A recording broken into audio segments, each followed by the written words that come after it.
Games have been around for a solid 15 years, and hopefully it will continue to go on and expand like any other piece of art. For me, while the Xbox wasn't the first console I played, I still own one. While having a GameCube and PS2 was great, I had a personal attachment to my Xbox because of the fun memories I had with it. Times I played for hours and hours, which helped me make me into the epic gamer that I am today. But if anything is a piece of art and the sole reason I loved owning an Xbox, it was Halo. Hello there. My name is AlphaAero. Thank you for joining me. Please kick back and get some snacks as we look back at the great journey.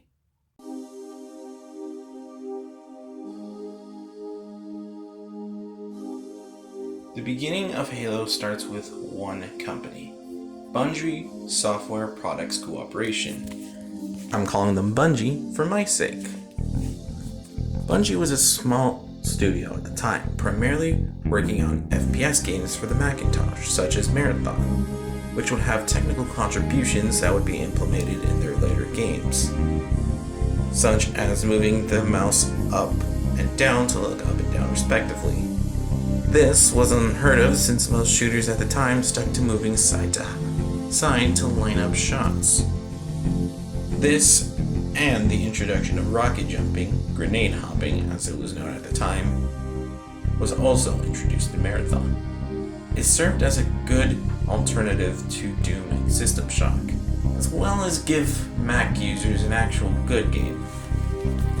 The team would also work on their next projects, a medieval real-time strategy game called Myth, and part of the team formed Bungie West to develop Oni, a Ghost in the Shell inspired third-person shooter with a strong focus on hand-to-hand combat, with lead designer Hardy LaBelle, who would later do the multiplayer for Combat Evolved.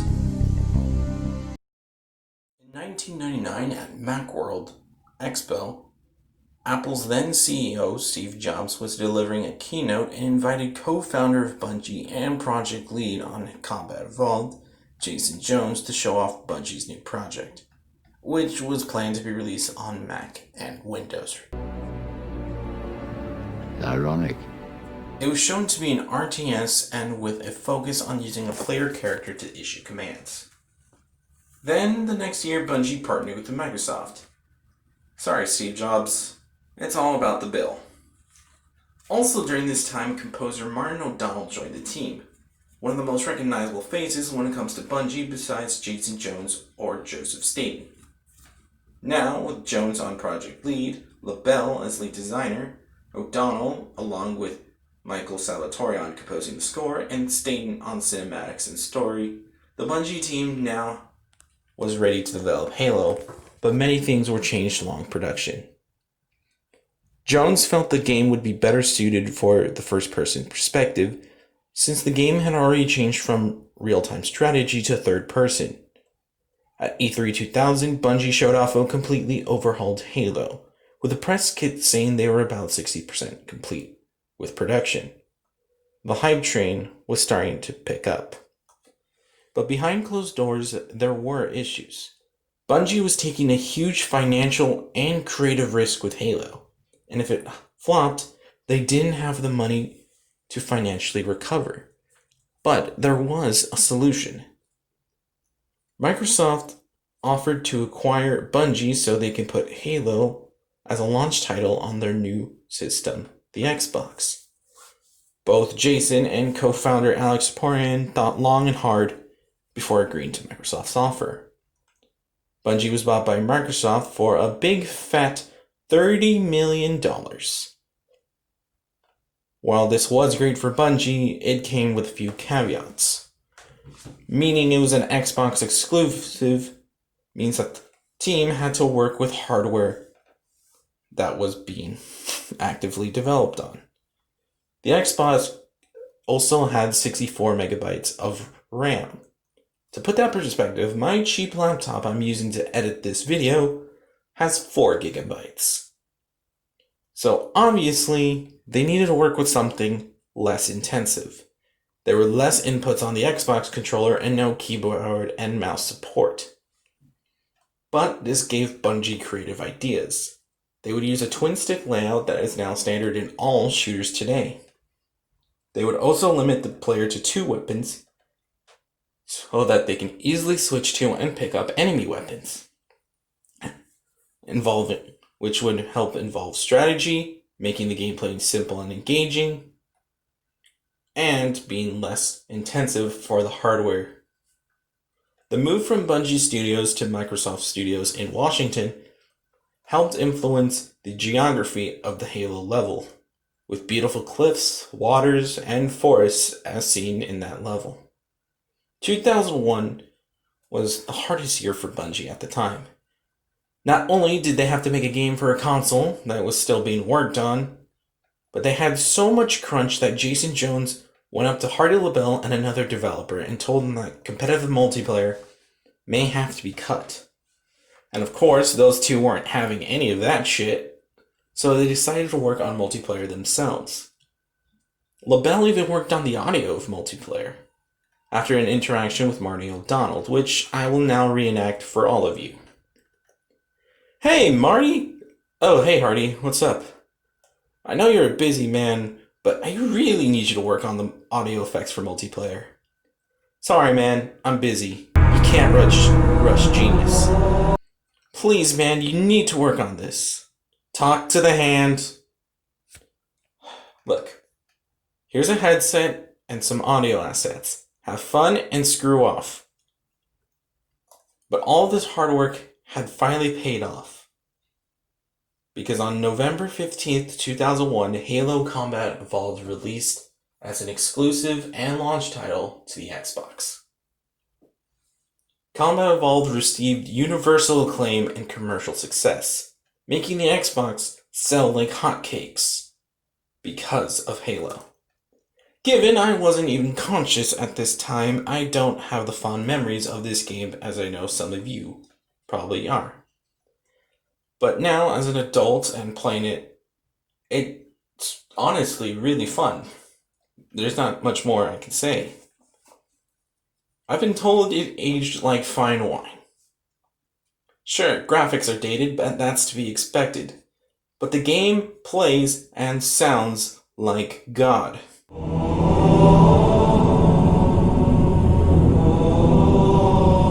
There's a reason the marketing team coined Combat Evolved. It's because this game is an evolution. All the guns have meaty sound effects, the difficulty is fair, and every death feels like it's the player's fault, and not the game's. Except for the Rocket Flood! Fuck that guy! Master Chief, Cortana, Sergeant Johnson. All of these were characters you remembered, all thanks to the great writing of Joseph Staten and the team. But that was just campaign. Multiplayer is what made this game blow up big. You got 4 Xbox, 4 copies, and 16 idiots? Well, guess what, bucko? Through System Link, you can play with all of them in the same room. This is what caused Halo to become the juggernaut, the Spartan that it is. LAN parties, tournaments, a couch match, you know what I'm talking about. Your friend is talking mad shit, so you boot up the Xbox and the drive, hand him a controller, then proceed to duke it out in a game of Slayer on Blood Gulch. Halo even inspired Red vs. Blue, an ongoing machinima web series that helped start a career and a company. That's just huge. All of this, and everyone was just ready and hungry for more Halo.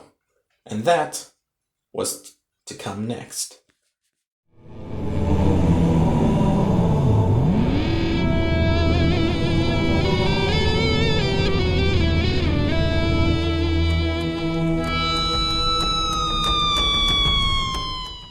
With the massive success of Combat Evolved, Bungie knew they had a trilogy on their hands. So, shortly after Halo's success, Bungie went to work on Halo 2. They would use ideas scrapped from Combat Evolved and use them for Halo 2. Now, knowing the Xbox hardware, the team wanted to push the console to its absolute limits. Bungie's main focus was making it more cinematic and bombastic than the first game. They decided to make a demo for E3 2003, which Joseph Staten would show off himself. It showed a game focused on Earth, being able to hijack vehicles from enemies, and what? Dual wielding? Holding two weapons to increase your damage. You can even use... Wait, you can use the enemy's weapons too? That was just mind-blowing at the time. You didn't hear anyone like Doom doing anything like that. But Bungie left E3 that year not with pride, but with stress and anxiety. The demo was, as one Sergeant Johnson would say, "No smoke and mirrors, pre-recorded bullshit." Bungie knew they couldn't finish the game in time, and they had only 14 months to completely rework the entire game and graphics engine. 100 pages of cinematic script that needed to be restructured, reanimated, and re-recorded in some cases. Bungie let their ambition get the better of them, and now they had to pay the price. What followed was some of the worst crunch known to man. People worked ridiculously long weeks. I'm talking 60 to 70. Some people even slept and lived in the office. One developer even had his dog kenneled because he couldn't even take care of him due to working so much. This had also caused some of the story to be cut. The original 2 story was actually the length of 2 and 3, but had to be cut in half. If you thought the development of Combat Evolved was tough, then 2 was 20 times worse. Bungie was being their own worst critic. There was severe doubt and anxiety from the team about the project. There were also from immense pressure from both Microsoft to release the game before their next console, the Xbox 360, and they couldn't be delayed until 2005. They were also under heavy expectations from the fans. Combat Evolved was a masterpiece. So how do you follow up a masterpiece? But that immense pressure helped form Halo 2. And here's where my actual thoughts come in, since this was my introduction to the series. The game, in terms of gameplay, story, music, writing, was light years above its predecessor. It stands on its shoulders. When you start the game, you know you're in for a good time. The Bungie logo appears, accompanied by a riff from Steve Vai. Then the title screen.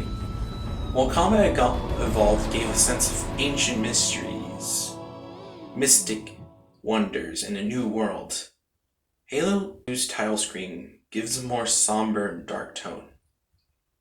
As you pan above a city being attacked, explosions, all under the color of blue.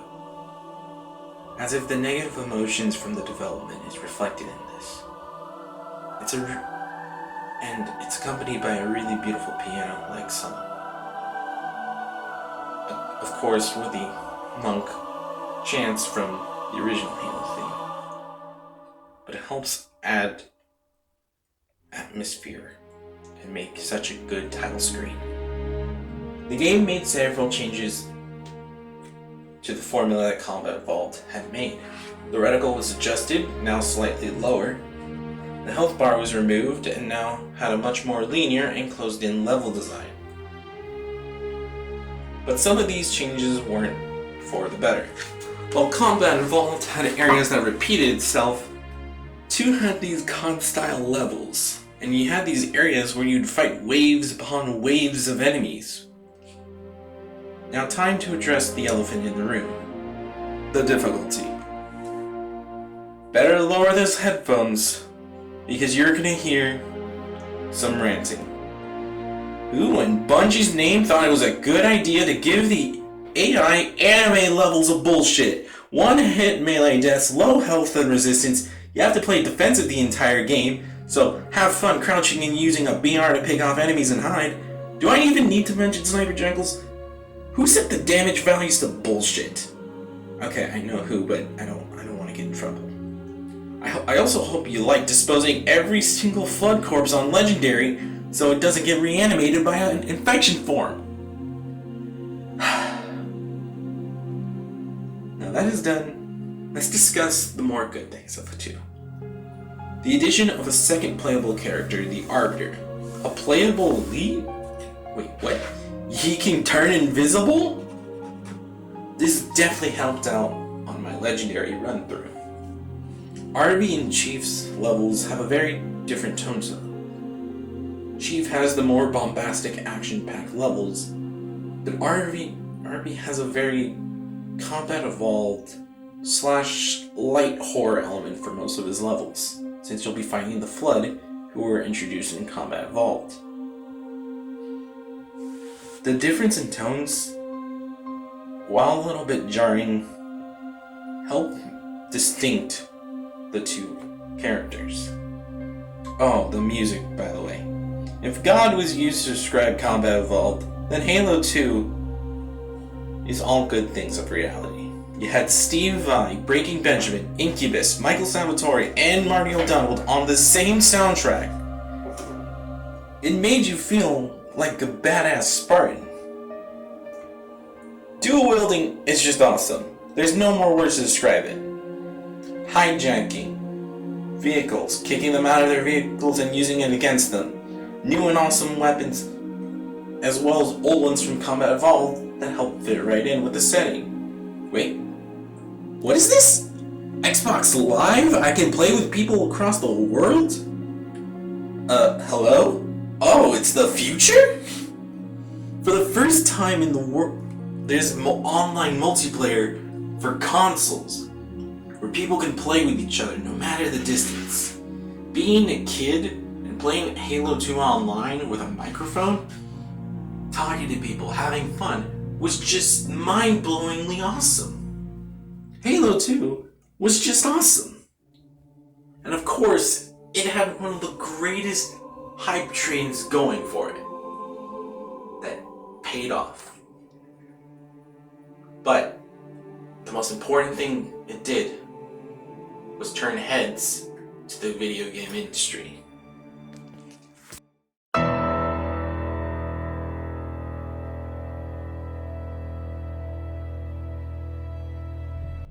With the experience learned from Halo 2, Bungie were ready to finish what was cut from 2 and end the trilogy as they saw fit. They wanted to end the series and move on to new projects, but overheads at Microsoft didn't share the same view. With dissatisfaction about Bungie's position within Microsoft, Bungie decided to negotiate with Microsoft on how to become independent. Microsoft agreed that if the team could ship a set number of copies of Halo 3, though they would have a couple of years to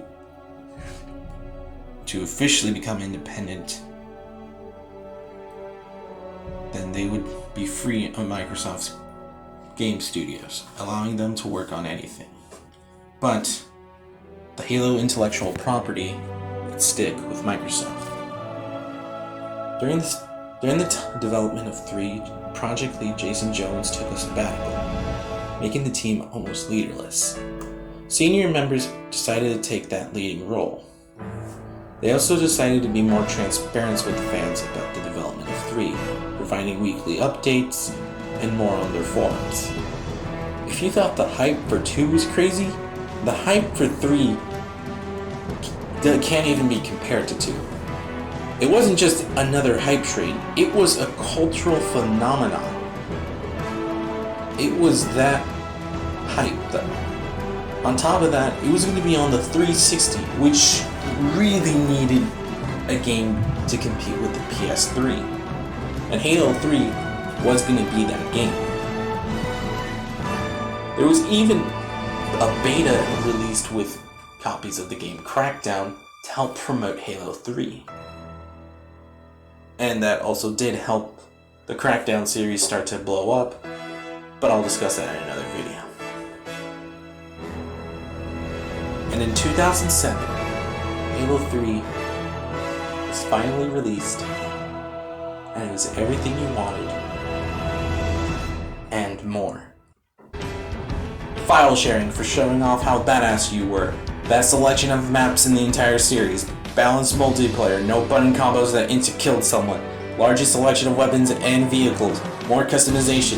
Vin Master Challenge that unlocked recon armor. Red vs. Blue creators, Rooster Teeth with cameos in the game. And more maps coming through DLC. And a larger esports following than Halo 2. You name it, it had it. Wait, what's this? Forge mode? Create and edit maps and play and share them with your friends? Okay, what did I do to deserve this? What did we do to receive such epicness? Halo 3 was the epic finale that the series deserved. Had the story ended here, everyone would be content. But as we know, that's not how the story goes.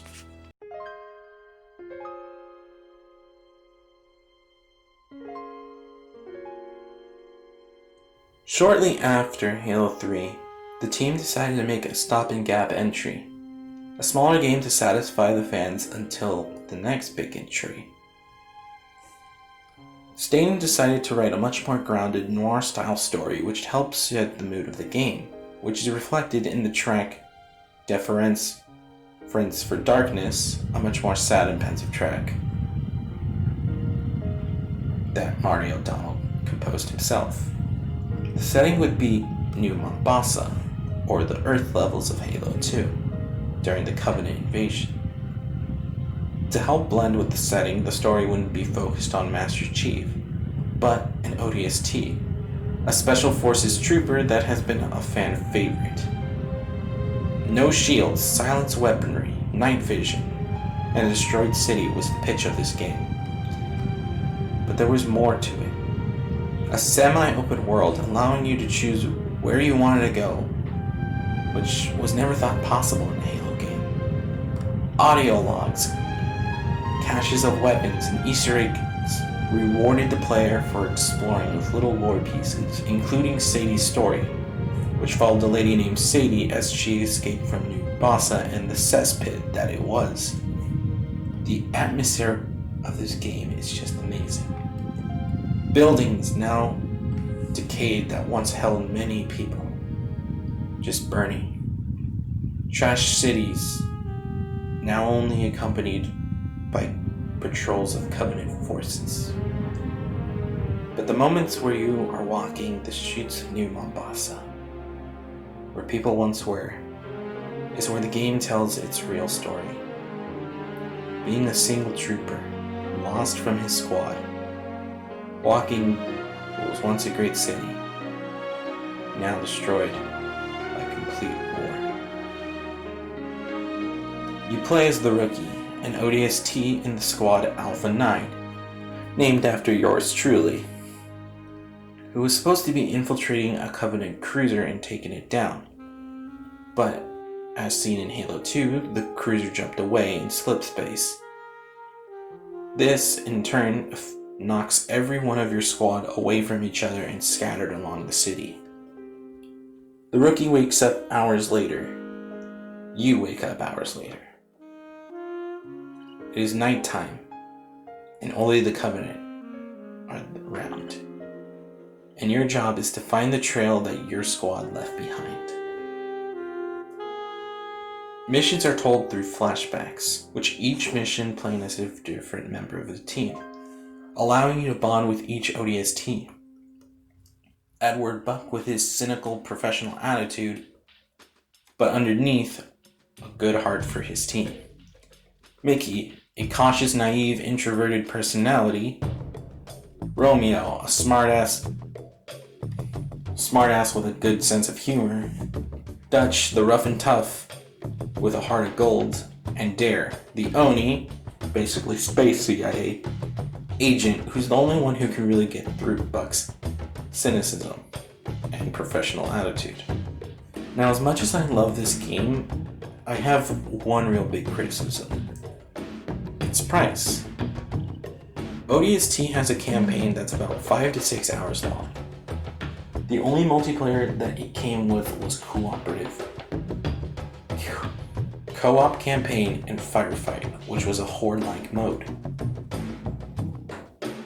The only compensation we got for competitive multiplayer was a copy of Halo 3's. If the game was $40 or $50, I would have been perfectly fine. But full retail, $60 is really too much, even for this game. But regardless of the price, ODST is a perfect blend of atmosphere, story, gameplay,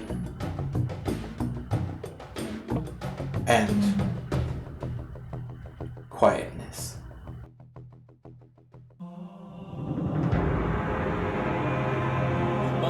Using their time with the Halo intellectual property, now Microsoft's forever, a part of that deal from earlier to gain independence, the team would give one last hurrah with Halo Reach. A return to combat Evolved's roots and a focus on the main setting, Reach, a human colony planet that was now under attack from the Covenant. Reach, much like the war that humans and Covenant were fighting, had another war being fought.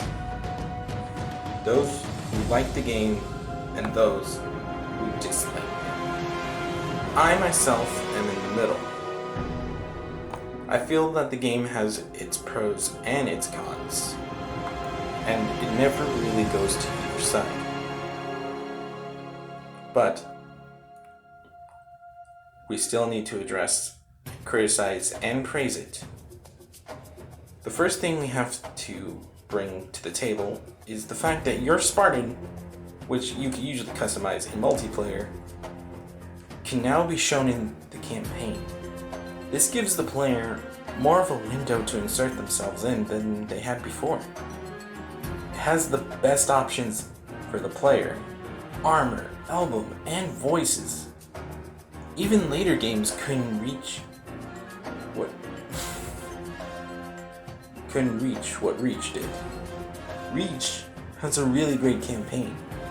Each level feels great, unique, with gimmicks that help set it apart. Winter Contingency is a great starting level with a taste of everything that's to come. Oni's Sword Base is a great level with vehicle sections and pushing back the Covenant off of base. Nightfall is a great stealth level that rewards the player for good accuracy and for good strategy. Tip of the Spear is a head-on assault level, going head-to-head with Covenant. Long Night of Solace is easily the best mission of the game. First, it starts with taking a rocket site from the Covenant, then boarding a spaceship, then going into space, then defending a space station from all the Covenant troops. Then, it's taking a Covenant cruiser out with a bomb. The space combat alone was worth it. It was Battlefront 2 Classics levels of good. Another level that stands out to me is New Alexandria, 2 levels after Long Night of Solace, where you take a Falcon and start flying around helping people, getting them out of a destroyed city. It was giving me ODST vibes. The cloudy atmosphere, the stormy weather, the burning skyscrapers, banshees patrolling the skies. It just felt familiar. Exodus, the mission before New Alexandria, was all about linking up with your squad and getting as many civilians out of the city. It was the start of the end. While in ODST, all of your team makes it and you win. You're able to see the sunset and the sunrise. In Reach, all of your team except June dies, and Reach falls to the Covenant. You don't get to see the sun rise. You lose. A great contrast to the entry before this. Just compare the final missions. In ODST, it's a fight to leave, to make your stand against the Covenant and win. In Reach, Lone Wolf, the final mission, has you make your final stand against an endless amount of Covenant. No matter how hard you try, no matter how good your strategy is, you're going to eventually fail. This ends with your death. It's legit my favorite ending in the series. You started this journey on Reach, and it's going to end on Reach. The gameplay for me hasn't aged well as others. The introduction of Radical Loom just felt so weird in Halo. And those goddamn kill barriers! You know how frustrating that is? Just exploring and seeing that little timer. It's utterly infuriating. But it added the most controversial addition. Sprinting. I have seen arguments of people just complaining or praising Sprint. This small feature is still debated about today. But regardless of this, Halo Reach was the best send-off that Bungie could give themselves and hand the torch off to a new studio. 10 years. It was a good 10 years, Bungie. You went out with a bang. But Reach's multiplayer still sucks.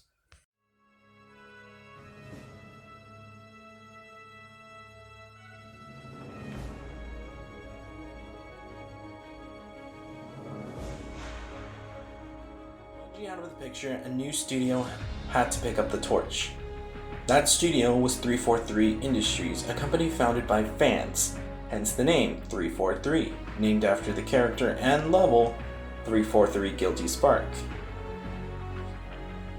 They were a small team that had worked on the anniversary edition of Combat Evolved that had now grown to a team of 200 people.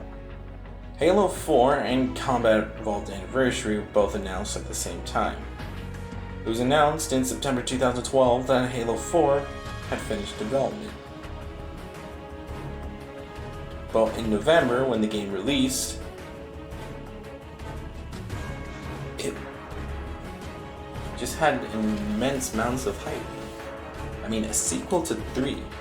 I got the game to opening day because I still couldn't believe that 3 was getting a sequel. 3 had some of the best. It legit had one of the best endings in any game. It felt complete. So, I was really watching this release date like a hawk, waiting and waiting. When I finally got it, sleep deprived as it was around midnight when I got back to my house, I booted up the game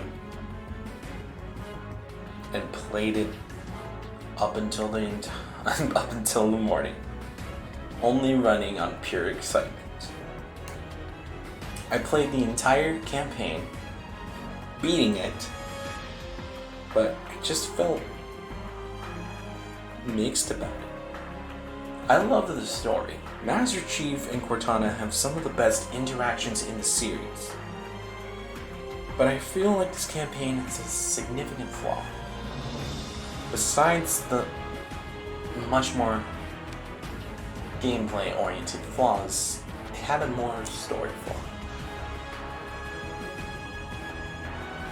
You're watching a character grow, you are not experiencing the growth. What I mean by this is that 4 easily feels the most disconnected campaign.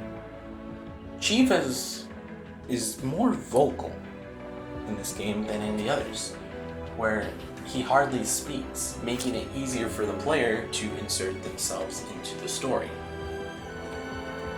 The Chief is now having conversations, and this is what gives me mixed feelings. It's way shorter, more linear, more scripted. The best comparison I can make is that Halo 4 is a roller coaster. Yeah, sure, it's fun, but time after time, it's gonna get boring and stale. Because you've been on it before. While in other games it was linear, there were more options given to the player. Height advantages, cover, hidden weapons to give the player a reward for exploring. Easter eggs that give little lore vignettes. 4 doesn't really have that same feel. The multiplayer side is where 4 truly falters with. They're just changes made to make it compete with Call of Duty. Loadouts you can customize, streaks, a more formulaic map design that's more focused on encounters than strategy. Why should I use a Warthog when someone can just spawn in with a plasma pistol, EMP me, and then I'm stuck in danger? The loadout system essentially makes most vehicles utterly useless, turning all these matches into just straight up shootouts. Halo has always had vehicles in multiplayer, so it can help either turn the tide in a losing match or make a strong offense. But now that's in the trash. And as you can probably expect, this divergence from the normal formula made the player base of Halo 4 crash harder than the Great Depression. It wasn't the best first step for 343, but people still gave a lukewarm reception. 343 would need to would have to deliver their best for the next project they worked on. But before that, they decided they were going to remaster the old.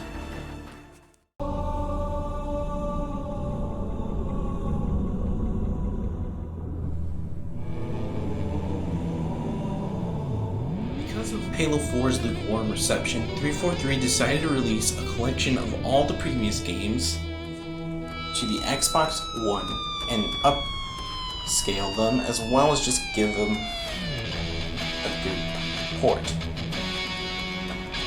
Being able to play all the previous games and have all the multiplayer experiences on one disc, on one console, sounded like a pretty good deal. But the release was yikes. Game crashes, bugs, can't find a lobby, soft lock, hard locks. These were just the ones that I could find online. But 343 have patched the game, reported it to Steam, making PC users out of that actual game. Well, actually all the Halo games. Last time I even remember PC users got something was Halo 2 on Games for Windows. Yikes. But the patches that 343 were putting on MCC were not adding more content. It was patches fixed the game. It should have already been polished, tested, and quality control. But it did have one big thing. Halo 2 Anniversary. While 343 did the work on the Anniversary, it was mostly under the radar. Halo 2 Anniversary, much like the original game it was based on, blew the remaster of Combat Evolved away. Remastered graphics, beautiful cinematics, giving everything a fresh coat of paint, making it playable on Xbox One, being able to switch between new and old graphics like that. But somehow, they didn't fix any of the bad things from Halo 2. The difficulty, bullshit, enemy AI, unbalanced damage values. It still had the same problems as 2. But Halo 2 Anniversary is a great game that was MCC's biggest pro, biggest selling point. But it cannot forgive and save the terrible launch that MCC came out with.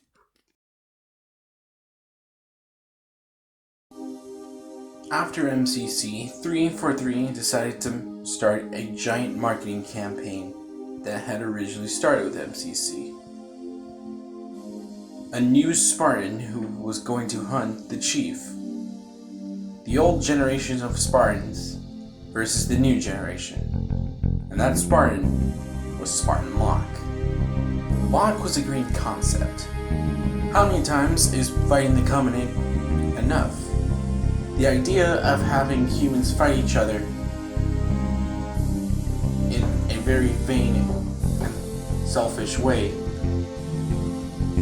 was a neat concept. So this naturally started a hype train. And then the game released. Halo 5, in my opinion, is the weakest game in the franchise. While MCC was a mess, it had something that all fans could appreciate. Halo 5 has the big reason. You had to rely on extended universe material. There had been Halo books before, but they add more to the lore and universe, but are not required to know the story of Halo. That is until 5 came along. I hope you're ready for this. This is everything you have to know just to understand Halo 5's story. You ready? The Halo 5 Escalation Comics, an introduction to Haru Tanaka, New Blood novel. The novel where Buck becomes a Spartan. Fall Reach, an animated series of the book of the same name that shows the origin of Blue Team. MCC, Locke is introduced as a Spartan. All the Halo 5 marketing campaign. Halo Nightfall, a TV show starring Locke. Last Light, another novel about Blue Team. Hunters in the Dark, a book about Olivia Vale. Hunt the Truth podcast. Hours upon hours of podcast episodes just so I can know stuff about Oni. I want to play a game, not write a fucking essay. Okay, but that's the story. How's the gameplay itself? Well, pretty good for the most part. Things have a great flow, and Spartan abilities are a great compromise from the armor abilities of Reach and 4, and help with the movement options of the game. But this game on launch was incredibly dry for content. It was drier than Yandere Simulator. Yeah, that bad. It had the least amount of maps in the series at launch, relied heavily on post-launch support. While Warzone was fun, it was an excuse for the requisition system. Who thought it was like a good idea? Who? Locking content that I could have earned for hours and hours. Instead, I have a paywall and an RNG system that just infuriates me. I get the argument that we get free DLC as compensation, but when the game has so little content at launch and then there's content behind an RNG system, it feels like a casino. But at least at a casino, they're trying to make it seem like they're scamming you secretly. Halo 5 received mostly general positive reception, but the story was the most criticized aspect for obvious reasons. Halo 4 could have been great, but that story's over. Now it's Infinite's turn.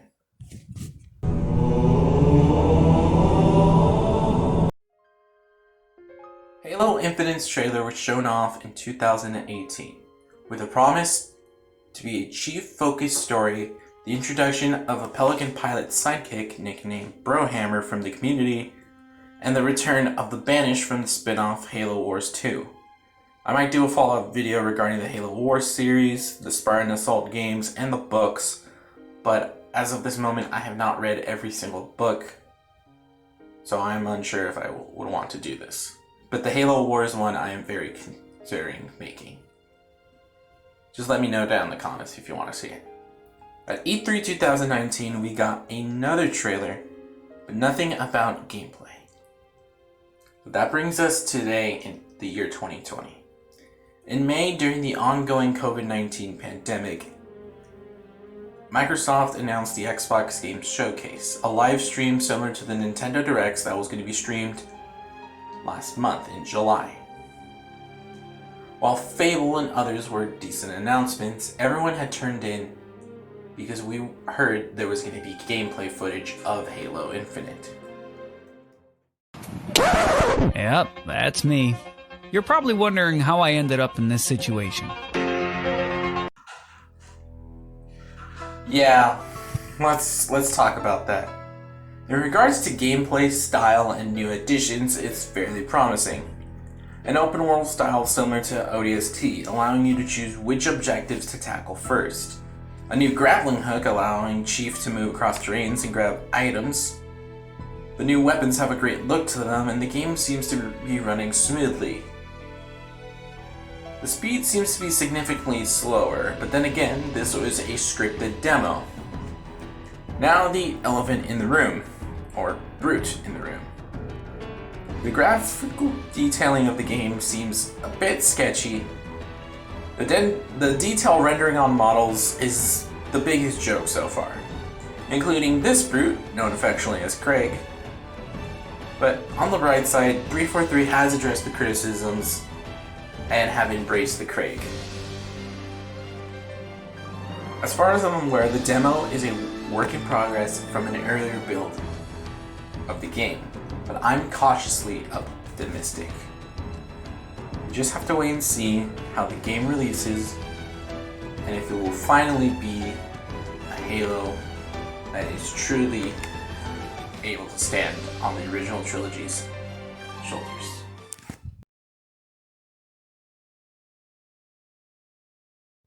I was going to do this big thoughtful talk about the series and just wrap up the video, but I think you should hear someone else's words.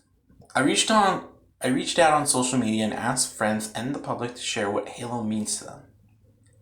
Please keep in mind, I have kept some people labeled as anonymous out of respect of their own privacy. I couldn't get everyone's thoughts due to time constraint and through editing. And of course, if I said everyone's thoughts, I would be here all day. So please, let's just listen in on what some people have to say. @Maz says what Halo means to him is that it's the primary source of my childhood happiness when I moved to Canada. Because I didn't have many IRL friends, but I had a lot of fun playing Reach, and I made a lot of friends on there. And I eventually got my cousin to get an Xbox, and we play Halo together every day almost. And I learned how to speak English through that, and which in turn let me blend to society more, and as a result, develop more friendships. An anonymous says, Halo was the first game I ever got into. The first science fiction I was introduced to, and what made me love science fiction as a whole, and want to create my own sci-fi creations, characters, and settings.